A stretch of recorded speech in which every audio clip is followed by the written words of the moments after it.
Hey everybody, welcome back to another episode of Master's Class. Today we're talking about the rise and expansion of the Ottoman Empire, one of three of the major gunpowder empires we're going to be talking about.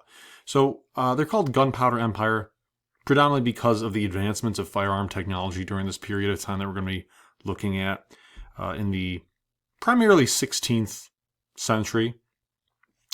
And the Ottoman Turks, they're going to begin their rise as sort of like a Turkic, Mongol, nomadic group. They ride on horseback, they shoot bows and arrows exceptionally well from horseback, they go on raids, and they're going to accumulate vast swaths of territory by doing this, by going on these raids, predominantly via horseback, much like, the Mongols had. So we start to see them making moves here in the late 13th century, 13th to the 14th century, in the 1300s, I should say. So they're led by an individual by the name of Osman. And these Ottoman Turks come from, the reason why we call them Turkic is they come from what is today the region known as Turkey, modern-day Turkey, from the Anatolian Peninsula. And Osman is going to lead this group of Turks, and they will become known as the Ottoman Turks in the 14th century. And they start to build from the Balkans, and whenever they go on a raid, predominantly in heavily populated Christian territories in and around the Anatolian region here, and you're going to see them swipe through and cover vast swaths of territory and land. And when they cover these territories, predominantly Christian territories, they had this ingenious policy of the Janissaries, and this is a very smart policy. So what they do is, after they conquer Christian territory, they basically just kidnap. I shouldn't say kidnap. They enslave, though, the children of the Christians that they go raiding on. And so what this does is that it helps them sort of control the local Christian populations that they come into conflict with. But over time, this practice is going to be seen as like a real positive. I mean, when these Ottoman Turks go sort of riding into sort of Christian territories that they start to envelop, mothers are willingly going to leave their house and push their sons out in front of them and say, go become a Janissary. Take my son, please. Because this is an opportunity for that child to escape the farm, escape peasant life. They become an elite guard of the Ottoman Turks. They will have to convert to Islam. They are typically eunuchs, but they learn how to read. They learn how to write. They learn the soldier's craft. They're going to know how to use a firearm very effectively on the field of battle. Basically, what I'm saying is there's a lot of upward mobility in being a Janissary, actually. They're going to serve not just as foot soldiers and elite guards, but as administrators that will serve the Sultan or the Ottoman leader directly in some instances. And as I said, these Janissaries, we can see them sort of illustrated here. They are going to become elite guards, crack foot soldiers, administrators, servants to the Sultan. I mean, there's a lot of upward mobility in becoming a Janissary. So what winds up happening is that this knowledge of firearms that they are going to be instructed in, they're going to train in, they're going to drill in, this is also going to allow the Ottomans to master the new technology and then, of course, utilize it effectively. As we can see, the Ottomans defeating the Serbs at the Battle of Kosovo in 1389. And then during the 1390s, they advanced and annexed Bulgaria, and they begin to open up new increasing territories. So what they're really looking for, though, are waterways. They're looking for major port cities that can serve both military purposes as well, strategic military purposes, as well as trade purposes. They are interconnected. They're one and the same for the Ottomans. So they want to control influential waterways and any sort of port city that might come along with it. So we're going to see in their expansion, the Ottomans are going to start to control the Bosporus and the Dardanelles, these two straits, separated by the Sea of Mara, connect the Black Sea and the Aegean Sea, which leads to the Mediterranean Sea, which is basically going to be controlled by the Byzantine Empire until now. See, what happens is we're going to get a new sultan in the form of Mehmet II. All right, sort of pictured here. You can tell how influential you are by the size of your headdress. And you know what? That's not just like a funny jab. I mean, that's very true of the era. You think of European kings, your crown says a lot about you. Your headdress says a lot about you. It separates you from, a peasant, from the merchant class, from the nobility, to the kings and queens of Europe. And the same is true here in the Middle East for the Ottoman Empire. And Mehmet II has been sultan twice in his life. Once when he was 12 and he couldn't control the empire. People were trying to constantly overthrow him. His dad has to step in. And eventually, when his dad dies, he takes the throne again at the age of 19. So he's very eager to prove himself and to not be challenged this time around. So his idea is to put an end, essentially, to the Byzantine Empire, to lay siege to Constantinople. And he's going to do so by leading an 80,000 strong troop force, including the Janissaries, against the city that only has 7,000 defenders. And this is a massive undertaking. I mean, the walls of Constantinople have been known through history to be almost impenetrable to outside attack, to invasion.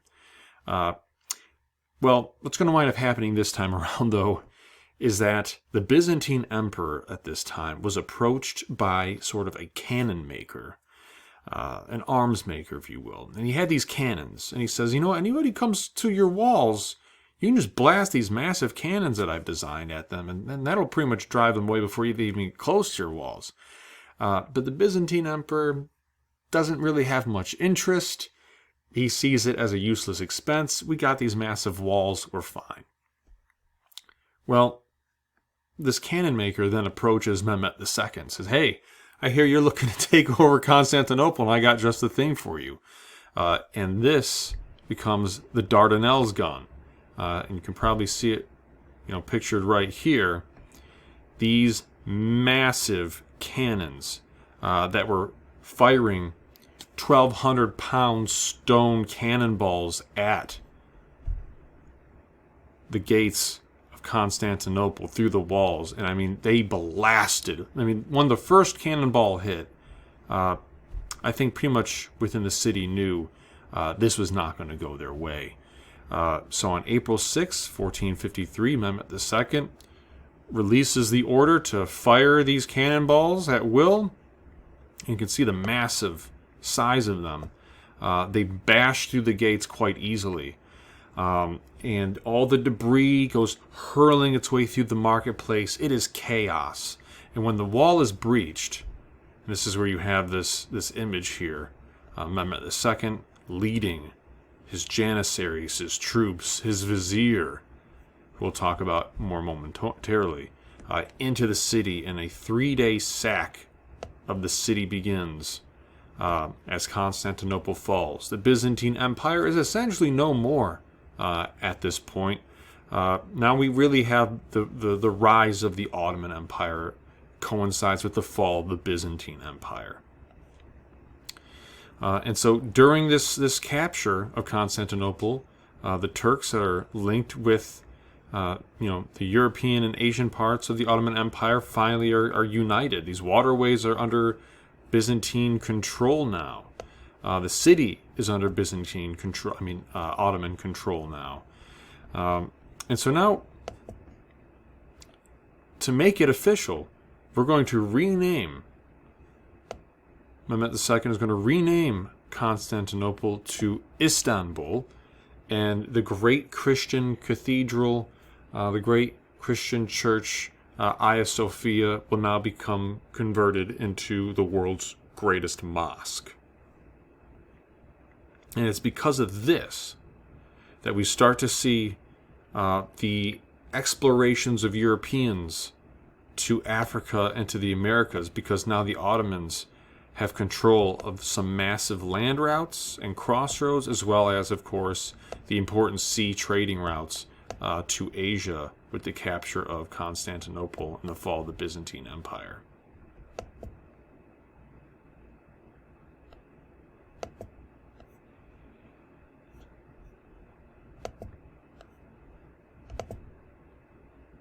So we're going to get into our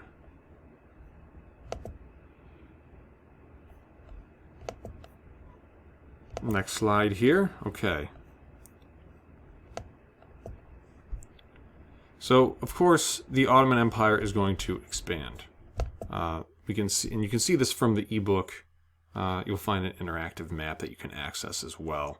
But this will highlight for you several key areas as the empire grows. So let's talk about some of that growth. So from the new capital, Istanbul, the Ottoman Turks controlled the Balkans, the Anatolian Peninsula, which is basically modern-day Turkey now. And from 1514 to 1517, we're going to see a succession of growth through several sultans. One, of course, is Selim I, or better known as Selim the Grim. He's a pretty intense guy, Selim the Grim, known for enacting really harsh criminal law codes in the areas that he takes over, so as a means to sort of discourage any sort of rebellion or uprising after he has conquered a new territory.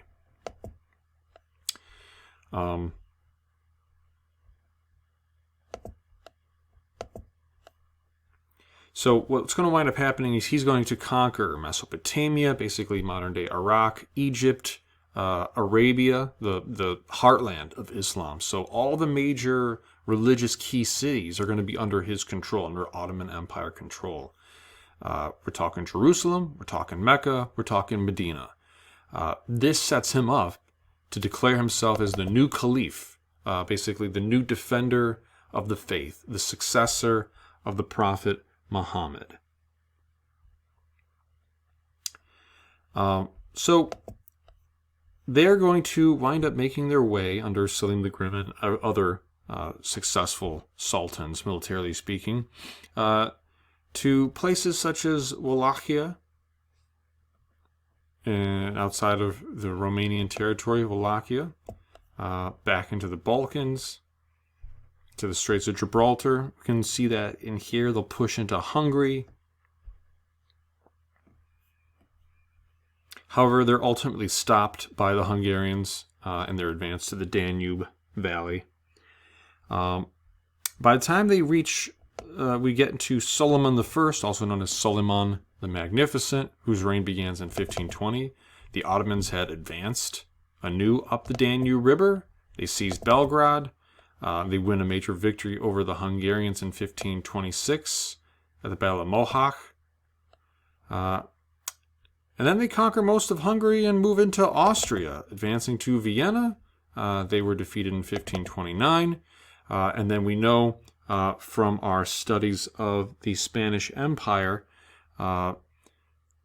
that they are largely, the Ottoman fleet is going to be destroyed by the Golden Infalissima, right? The Spanish Armada, the Invincible Armada in 1571 at the Battle of Lepanto. This is a huge moment, militarily speaking, because this puts a sort of a stop to the advancements of the Ottomans for a while, and it allows the Europeans to accumulate more power, to develop militarily speaking. But we're going to touch more on that in just a bit in part 2 of this video. So stay tuned and just click for part 2.